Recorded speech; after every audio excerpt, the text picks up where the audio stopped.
El Señor esté con vosotros. Lectura del Santo Evangelio según San Marcos. En aquel tiempo, al salir Jesús de la sinagoga, fue con Santiago y Juan a la casa de Simón y Andrés. La suegra de Simón estaba en cama con fiebre, e inmediatamente le hablaron de ella. Él se acercó, la cogió de la mano y la levantó.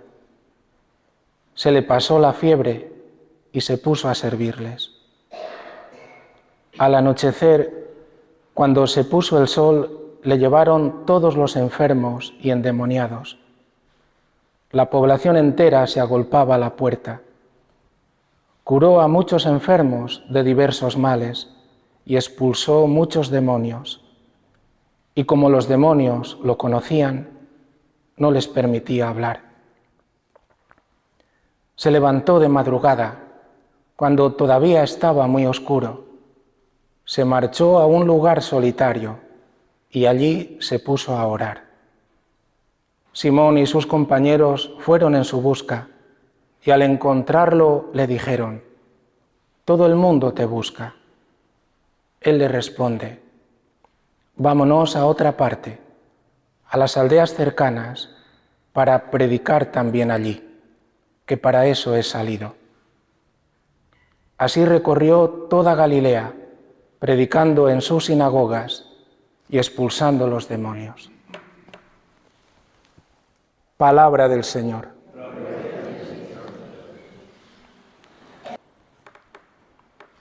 Me llamaba cuando se estaba proclamando la primera lectura esto que se ha dicho en el primer libro de Samuel. La lámpara de Dios aún no se había apagado. Dios siempre despierto, siempre atento, siempre mirando al hombre para salvarlo. Y me llamaba la atención porque nosotros que estamos aquí, unos pocos, los cristianos siempre es un poco de sal, dice Jesús, vosotros sois la sal.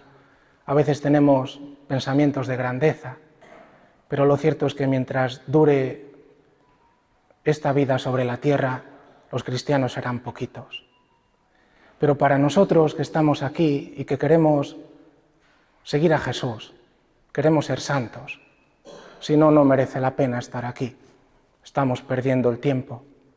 Pues estando aquí, pensaba, digo, qué cerca está el Señor, la lámpara que continúa encendida, qué cerquita. Está tan cerca que aquí mismo lo tenemos, digo, y ahora va a acontecer este gran milagro, de aquel que todo lo sostiene, todo lo llena, este que es todopoderoso, que tiene la humanidad glorificada, este que no nos necesita para nada, pero se ha hecho uno con nosotros y nos ha mostrado que nos ama hasta el extremo, dándonos su cuerpo y su sangre. Este va a hacer ahora este gran milagro. Desciende, se abaja, se queda de nuevo con nosotros. La lámpara, el amor de Dios, no se ha extinguido. Dios no ha abandonado al hombre. Ahora va a acontecer este gran milagro, esta kénosis, este abajamiento inmenso de nuevo de aquel glorioso que se queda de nuevo para que lo podamos comer, lo podamos beber. ¿Y esto por qué?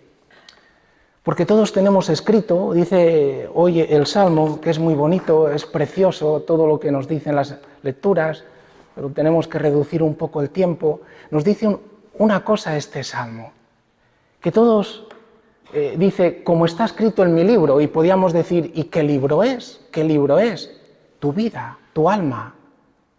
Desde el momento de la concepción, desde el momento en que aparece el óvulo fecundado, en ese mismo instante en el que Dios infunde el alma, en ese mismo instante dice que tenemos escrito en este libro que es la vida, tenemos escrito una cosa y es hacer la voluntad de Dios. Nosotros cristianos a veces decimos, y no sé lo que tengo que hacer. Pues el Señor nos lo enseña. Tú tienes escrito en tu alma, en lo más profundo, hacer su voluntad. Y esto lo tenemos escrito porque hacer la voluntad de Dios es nuestra felicidad. No hay otra. Para Jesús era su alimento. que bien lo sabía.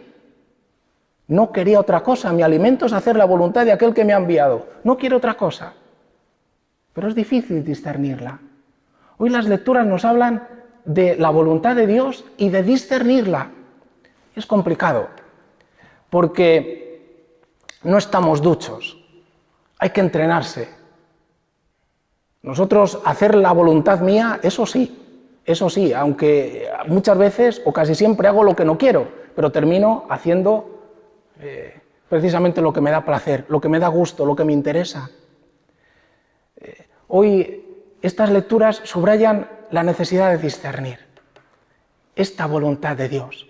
Y para esto ahí aparece Jesús y nos dice que es absolutamente necesario, para poder llegar a discernir la voluntad de Dios, orar. No podemos prescindir de eso. Jesús, dice el texto, que se levantó de madrugada y se marchó a un lugar solitario y allí se puso a orar. No nos dice que era porque no sabía lo que era la voluntad de Dios. Eso nunca. Jesús, la voluntad de Dios, como vive unido plenamente al Padre, para él el cielo está abierto, conoce la voluntad del Padre. Pero nos enseña que en su humanidad, que no es posible discernir ni hacer la voluntad de Dios sin orar. Esto nos está enseñando. Su humanidad la tiene totalmente sometida al Padre, a la voluntad del Padre. Así lo va a hacer también en Getsemaní. Y esto significa que tenemos que vivir en un ambiente, en una atmósfera de unión con Dios, de oración. No se discierne de un momento para otro. Cuando tenemos problemas decimos, Señor, ayúdame. Como se suele decir, ¿verdad? Nos acordamos de Santa Bárbara cuando truena. Es difícil. ¿Sabéis por qué? Porque inmediatamente las tendencias habituales de nosotros, tendencias de la carne, las concupiscencias que nos mueven, las ofertas del mundo, esto es lo que estamos habituados. Y como estamos habituados, no somos capaces ni de discernir, ni de tener la fuerza de poner por obra la voluntad de Dios.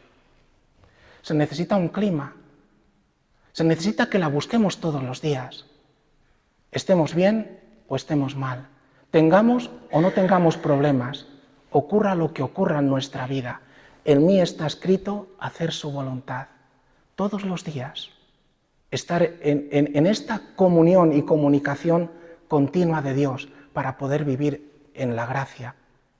Sin esto no es posible. No podemos estar en la misma frecuencia de onda y sucumbimos. Nuestra voluntad es muy débil, muy débil. Y hacer la voluntad de otro, que es la voluntad de Dios, inmediatamente claudicamos, porque pasa por la cruz.